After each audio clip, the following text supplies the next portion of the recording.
परमेश्वर ने उनको आश्रमों से जोड़ के भी रखना है ताकि वो आते रहें, जाते रहें, भक्ति मार्ग से जुड़े रहें, अन्यथा वो दूसरे पंथों में जाकर अपना सब कुछ बर्बाद कर देंगे। दूसरा, परमात्मा ने थोड़ा बहुत ज्ञान प्रचार भी इन लोगों के माध्यम से करवाना है, सतलोक आश्रम मैनेजमेंट हरियाणा के माध्यम से। अन्यथा भाई और बहनों, आपने कहानी सुनी होगी जो परमात्मा अक्सर अपने सत्संगों में बताते हैं कि एक शिष्य था, उसके गुरु ने उसको एक सिद्धि करवा दी और गुरु ने कहा कि बेटा मेरी गैर हाजिरी में इस सिद्धि का प्रयोग मत करना। गुरु कुछ दिन के लिए बाहर चला गया। पीछे से चेले ने देखा कि भाई सारा काम मुझे करना पड़ रहा है, गुरुजी ने मुझे एक सिद्धि करवाई थी, क्यों ना मैं उस सिद्धि का प्रयोग करूं। उसने सिद्धि का प्रयोग किया। तुरंत वहां पर एक जो है वो जिन्न प्रकट हो गया और जिन्न ने कहा कि भाई मुझे काम बता, अगर काम नहीं बताएगा तो मैं तेरी गर्दन मरोड़ूंगा। तो उसने काम बताया कि गांव से जाके आटा लिया, वो फटाफट आटा मांग के ले आया, लकड़ी इकट्ठी करके लिया, लकड़ी लिया, रोटी बना दी, झाड़ू निकाल दी। अब उसने देखा भाई इसको क्या काम बताऊं, और वो बोला मुझे काम पे लगा के रखना, अगर मुझे तूने फ्री छोड़ दिया तो मैं तेरी गर्दन मरोड़ूंगा।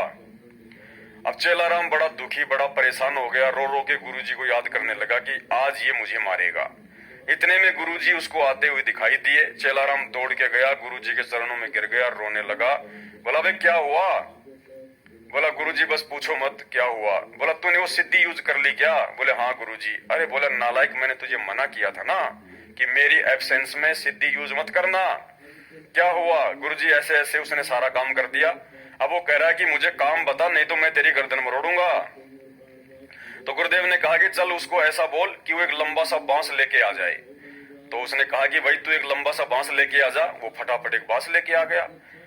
अब इसको ये बोल कि जमीन में इसको गाड़ दे बांस को। उसने फटाफट खोद के गड्ढा और जमीन में बांस को गाड़ दिया। फिर गुरुदेव ने कहा कि अब इसको बोल कि इस बांस के ऊपर चढ़ और उतर, जब तक मैं तुझे दूसरा काम ना बताऊं तब तक तू इस बांस के ऊपर चढ़ेगा और उतरेगा, चढ़ेगा उतरेगा, यही काम तू करता रहे।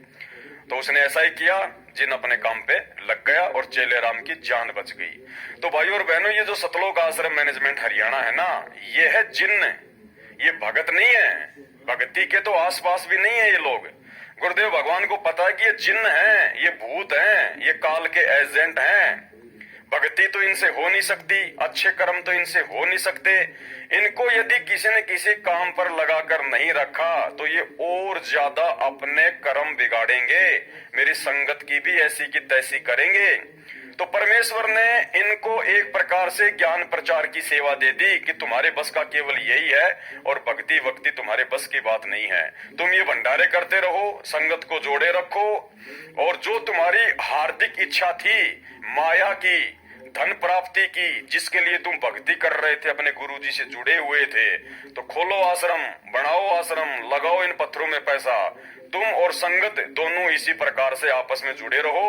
अगर परमात्मा इनको इस प्रकार की छोटी मोटी सेवाएं ना देते, हालांकि गुरुदेव ने इनको ये आश्रम बनाने की सेवा अपनी तरफ से नहीं दी, इन काल एजेंटों ने गुरुजी को जेल में जाके सलाह दी।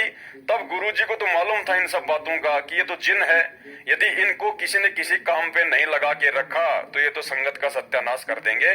और मेरी संगत जो अभी अज्ञान है, तत्व ज्ञान से अपरिचित है, ये दूसरे पंथों में जाके अपने कर्म फोड़ेगी। इससे अच्छा है कि मेरे पंथ में, इन्हीं आश्रमों में मर्यादा तोड़कर भी पड़े रहेंगे तो कम से कम मेरे चरणों में तो रहेंगे, आज नहीं तो कल ठोकर खाकर फिर वापस लाइन पर आ जाएंगे। तो भाई और बहनों, पूरी राम कहानी ये है।